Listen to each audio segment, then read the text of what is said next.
reading today from Rays of the One Light. These are commentaries on the Bible and Bhagavad Gita, written by Swami Kriya-yoga and based on the teachings of Paramahansa Yogananda. Yogananda came to the West to show the similarities between the ancient teachings of the Bhagavad Gita and the teachings of Jesus. The infinite Christ. Truth is one and eternal. Realize oneness with it in your deathless self within. The Gospel of St. John contains some of the most profound spiritual teachings in the Bible. In the first chapter, many subtle truths are suggested concerning higher states of self-realization. Here, John the Baptist is described as one reaching up toward that high state. He was not that light, the Gospel tells us, but was sent to bear witness to that light. Jesus Christ, by contrast, is described as the light itself. He was the true light, which shineth, which lighteth every man that cometh into the world. He was in the world, and the world was made by him, and the world knew him not. One essential truth stands out in this teaching, that Jesus came not to dogmatize people with a new teaching, but to bring them timeless, universal truths. Disciples saw the Master clothed in human form and therefore judged him in terms of his greatness relative to the greatness of other teachers. Wisdom, however, sees the Master's very greatness in terms of a cosmic unity. There is a passage in the book The Path by Swami Kriya-yoga in which this point is emphasized. The Master, Yogananda, explained, "The saint who attains that exalted consciousness never says, 'I am God,' for he sees it was the vast ocean that became the little wave of ego. The wave, in other words, would not claim, when referring to the little self, to be the ocean." At this juncture, Debbie, who was present, cried excitedly, "But sir, if you are one with the ocean, that means you are God." "Why I," Master asked, "say he. He is God." "But still, sir, you are one with him, and he is the only reality. That means you too are God." "But this body isn't God." "You aren't identified with your body, sir, so one may say that you are God." "Well, in that case, why do you say you? You too are that." In a discussion of this sort, it is less confusing if we say he is God. "But what's the difference?" "The scriptures say," Master began. "It's only your humility, sir," Debbie broke in, "that makes you distinguish between yourself and him." "How can there be humility when there is no consciousness of ego?" Triumphantly, Debbie cried, "But you have no ego left. That means you are God." Master laughingly continued the earlier statement, which Debbie had interrupted. "The scriptures say, 'He who knows Brahma becomes Brahma.'" "There," said Debbie, "you said it yourself." Master explained, still laughingly, "I didn't say it. It's the scriptures that say so." Master, in other words, would not identify those words with the human body speaking them. It was in his overarching spirit that he saw himself one with the infinite. But Debbie was unable to make this mental leap from a pure expression of infinity to infinity itself. "You quoted those scriptures, sir," he reminded Master relentlessly. "That means you agree with them." Recognizing that the distinction was perhaps too subtle for many to grasp, Master concluded, "Well, he who says he is God isn't God, and he who says he isn't. And there the subject rested amid general laughter. The greater a spiritual teaching, the more greatly we betray it by particularizing it with dogmas. Truth itself, not the Christian truth or the Hindu truth, incarnates on earth with the birth of a fully liberated master. As the Bhagavad Gita teaches us, unborn, changeless, Lord of creation, and controller of my cosmic nature though I am, yet entering nature, I am dressed in the cosmic garment of my own Maya delusion. O Bharata, whenever virtue declines and vice predominates, I incarnate on earth. Taking visible form, I come to destroy evil and reestablish virtue. Thus, through Holy Scripture, God has spoken to mankind.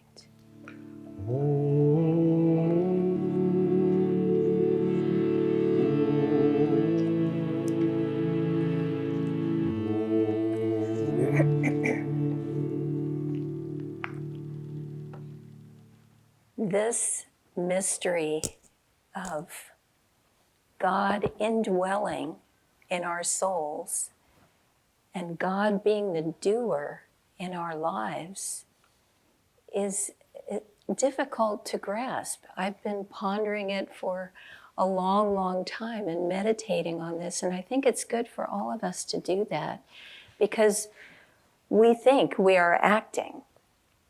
I put my hand on this table. It's my choice. I'm doing it.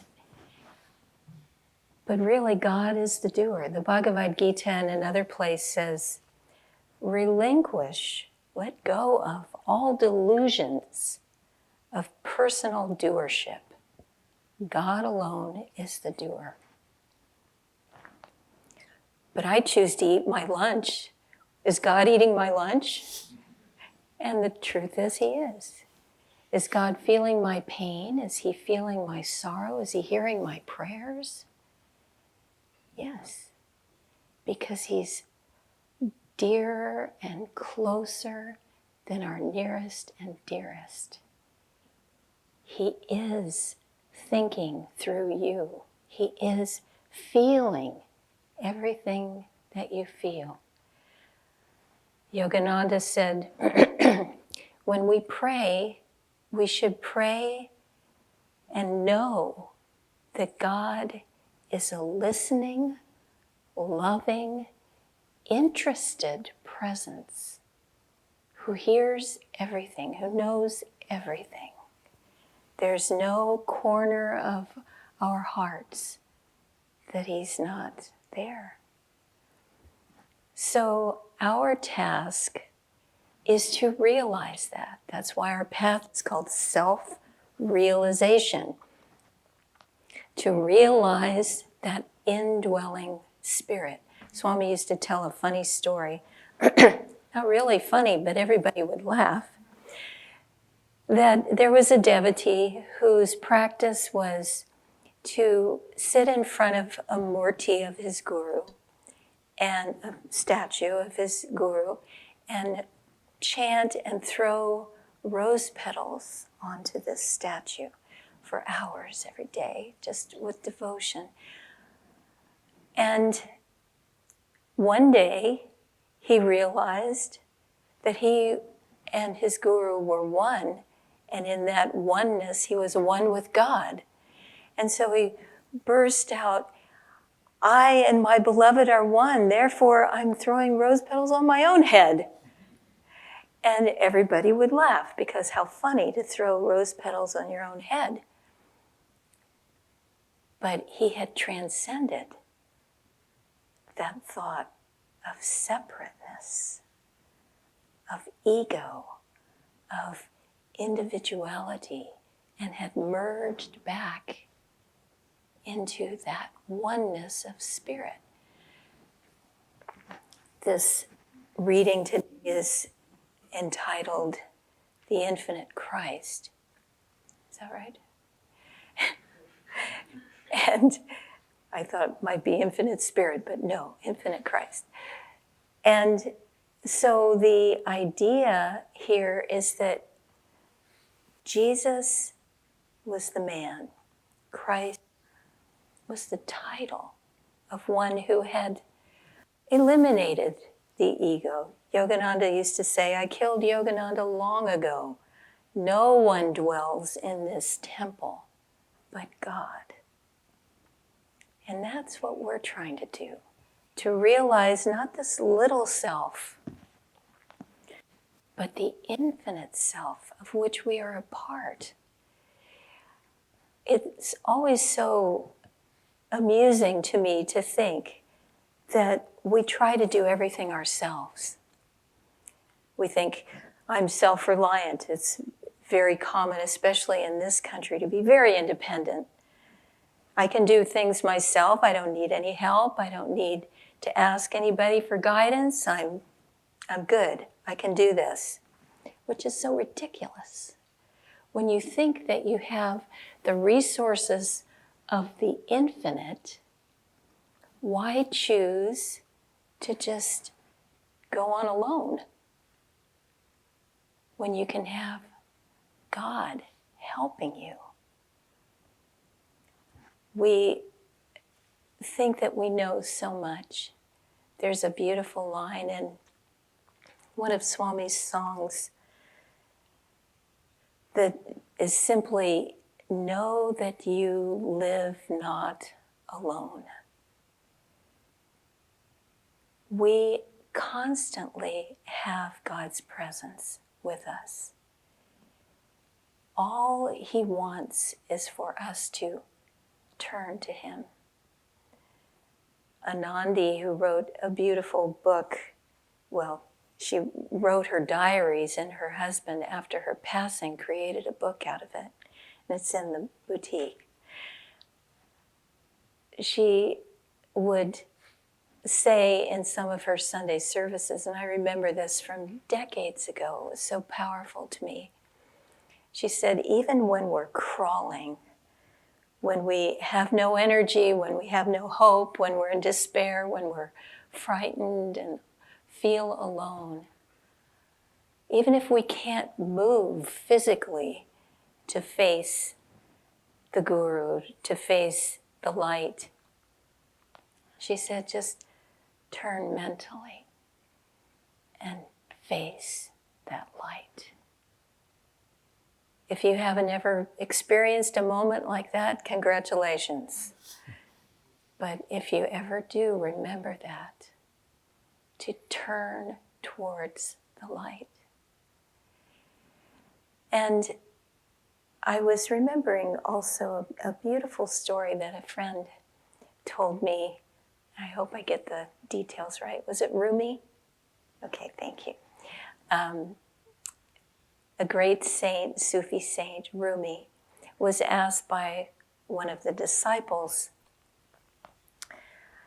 if I practice the teachings, and if I do good works, and I give to charity, and I do all the things the scriptures say to do, will I be pleasing in the eyes of God? And Rumi answered, you are already pleasing in the eyes of God. And that is why you have the teachings, and why you are able to do good works, and why you are able to give to charity. So let us remember that we are already in that light. We are already loved by God. What we have to do is remember. Remember Him, her, in every moment. Frank Laubach, who was a Christian mystic, very great soul, he had a hopeless job trying to convert the heathens on some island to Christianity, and they were perfectly happy as they were, and so he had a lot of time on his hands, and he started practicing the presence of God. And he said he did it for a few minutes at a time, and then a few minutes longer and more often, until finally he was just filled with the Spirit of God. And he did actually end up helping those people that he was trying to preach to. He taught them to read. And he gave us the famous saying, each one teach one. Each one teach someone how to read. And so he did a lot of good in his life. But that idea of always referring back to Spirit, always giving our attention, bringing our focus back to God, is very, very important. I'll just close with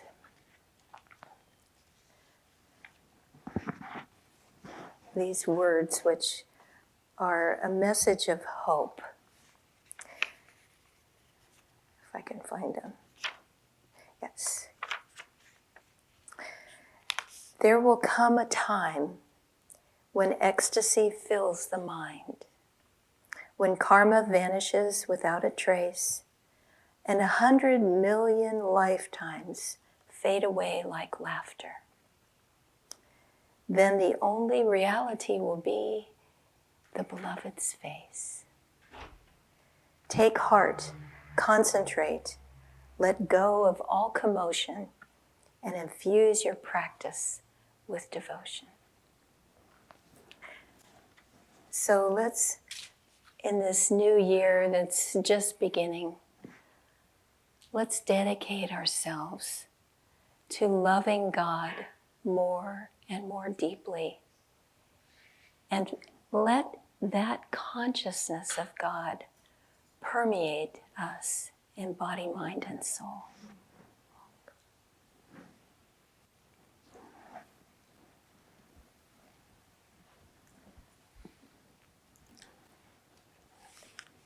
This week I read an article that, this is the sort of article that always intrigues me. It's a science-related article. And it was titled something like, scientists are discovering the basis of consciousness. And there's this, consciousness is a sort of a weird anomaly in the scientific world, because nobody can quite figure out what it is or where it comes from. And there's a significant body of science that basically is trying to say, well, it's just chemicals moving around in your brain, or it's synapses firing, or it's this thing or the other thing. And related to this, there's a whole bunch of research going on to try to figure out when is death, because, is it when the heart stops beating? Is it when the breath stops pumping? Is it when the brain hits, flat line? There's all this kind of conundrum of when is the moment of death, and how does that process work, and why do people have these amazing experiences when the body is seemingly dead? They're on the operating table, the heart stops. They go into some light, or they find out what somebody was saying 6 rooms away that they could not possibly have known, but because their consciousness was separate from their body, and then they come back to the body, and and these things get confirmed, and science just raises an enormous question mark and raised eyebrow. I mean, it's just like, we don't know what. But anyway, this article about consciousness was talking about how there is a body of research and a new movement, and I can't remember the specific name of the movement, but the movement is saying consciousness is quantum based, which is to say that it has the potential to connect to everything everywhere. And not that it typically does. I mean, most of us, our consciousness is pretty tied to the body. It's pretty linked to our senses and the the reality that we perceive, which in the Indian tradition is understood to be Maya, which is illusion, and it's not real in the sense that we think it's real. You know, the table feels really solid, but it's actually made out of energy. And all of what we're looking at, it has a reality in the same way that a dream has reality. You know, when we're in the dream, it's pretty darn real. You know, if you've ever had a nightmare, you know, and you wake up and you're perspiring and shaking and your heart is going crazy, it was very real. And then you wake up and you go, oh, yeah, that was a nightmare, wasn't it? Okay, well, let's get on with it. Let's go back to sleep or whatever. And so there is this reality to it, but it's much more than what we see or perceive through the senses. And it's fascinating to think that consciousness is not limited to the body. It may, for most people, be limited to the body, but its potential is much more. And that's what this reading today was talking about. And I love how Swami references this incident with the other devotee, Debbie, who is just determined to pin it to Master, to Yogananda. You are God. It's like, no, he is God. And they go back and forth, and he could just never, you know, some people are really, really determined. But that's the reality. You know, it's, I love that Swamiji said, the more universal a teaching, I'm paraphrasing, but I think I'm pretty close. The more universal a teaching, the more we betray it by trying to dogmatize it. A dogma is an understanding. It's like a reduction. It's like we say, okay, this is the principle, here's how it applies. Well, okay, yeah, and if it applies that way, that's great. But only if it helps people. You know, we can say it's good to meditate twice a day. Okay, well, it is. It's really true. You know, it's a pathway to freedom. But what if you've already realized God? You're meditating all the time. You know, just this Frank Laubach, Nirmala was referencing. You know, his connection was continuous. I'll just add a story to what she was saying. That he was invited, when he came back from the South Pacific where he had been stationed on different visits to the United States, he would go to big conferences of ministers and he would be invited to speak. And one of his big campaigns was just to try to get ministers, you know, Christian ministers from all around the country and all around the world, just to get them to say the word God even once in their sermons, just to use the word at all, because they just wouldn't. It's just like people were afraid of it, or they, you know, were busy talking about other things. And he was invited at one of these big conventions to offer the opening prayer. And it was, those who were there said, it's as if people were given the insight, were given the experience of the middle of a conversation that he was having. The conversation had started long before. He just articulated where he was in the conversation, and then it ended and the conversation kept on going. And that is how our lives can be. We don't have to be separate from the infinite. We walk around in these bodies and we get hypnotized into thinking, oh, well, this is all that is. This is the reality. But these avatars, these masters come to remind us there's more. We don't have to be limited by it. Now we can be challenged by that reality. And I can tell you from living with Swami Kriyananda and being around Swami Kriyananda for many years, coming into his presence was a challenge. It was fun, it was lovely, it was joyful. I mean, he had a spectacular sense of humor, and yet being around him was a challenge. Why? Because he represented a higher level of energy. I'll tell you a story about a different saint.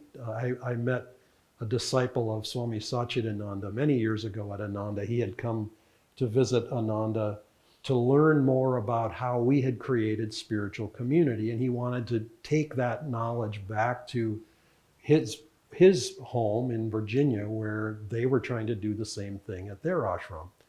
And so we talked about our respective understandings of the path. His name ended up being similar to my name. Dharman was his name, and my name became Dharmadas many years later. But anyway, one of the things that he said was, because I mentioned that Swami was very high energy, which of course was true. And he said, yeah, it's our Swami. He said he can spot laziness a mile away, and he will not have it in his presence. And so it's very interesting. You can spot it or you can smell it. It's just like, no, we'll not get moving, make it happen. Always like that. But that sense of, and so we, in the story of Christ, Jesus Christ, we have towards the end of his life, he's in the Garden of Gethsemane. And he wants the disciples to pray. I mean, this is a big moment. He's been betrayed, or he's about to be betrayed. He's about to be hauled in and, go through this horrible experience.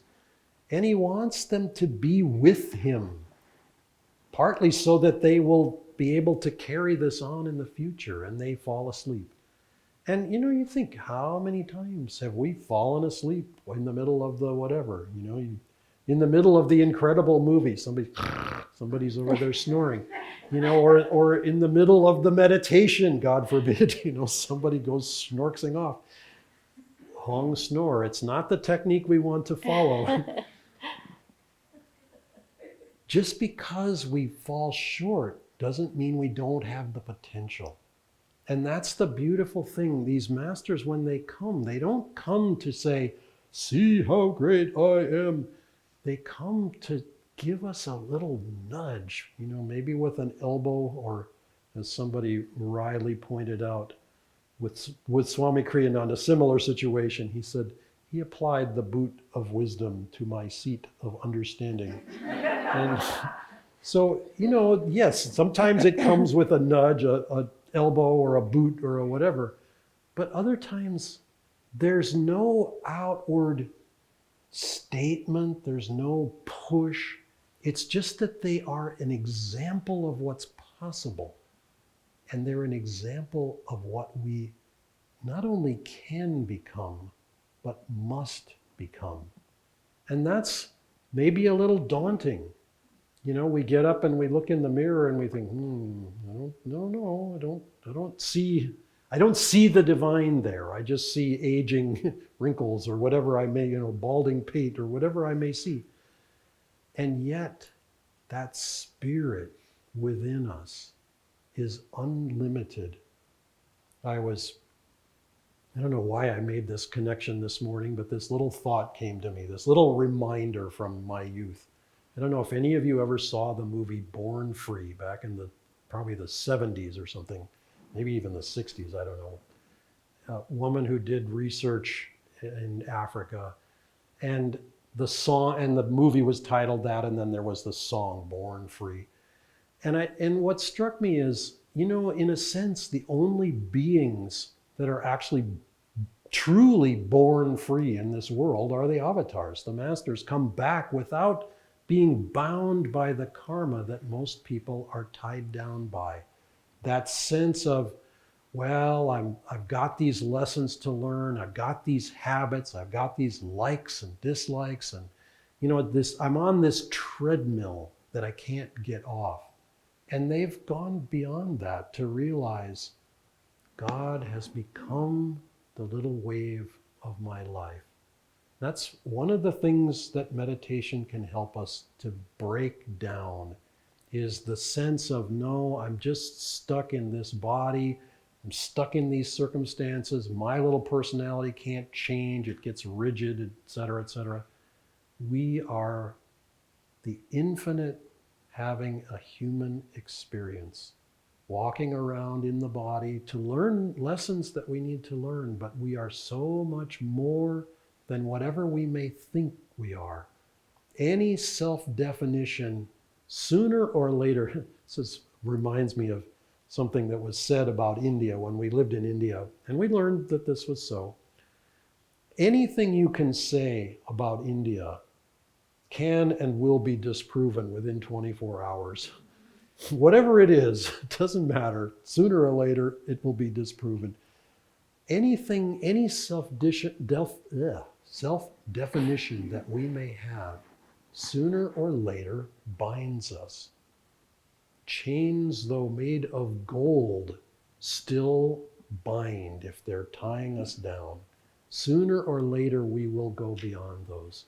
So let's embrace that reality that we are so much more than whatever we may think, and learn to live it, not just put it off to after this lifetime or next lifetime or whatever, some dim, distant future, but to realize we are that now. That reality belongs to us from birth right now.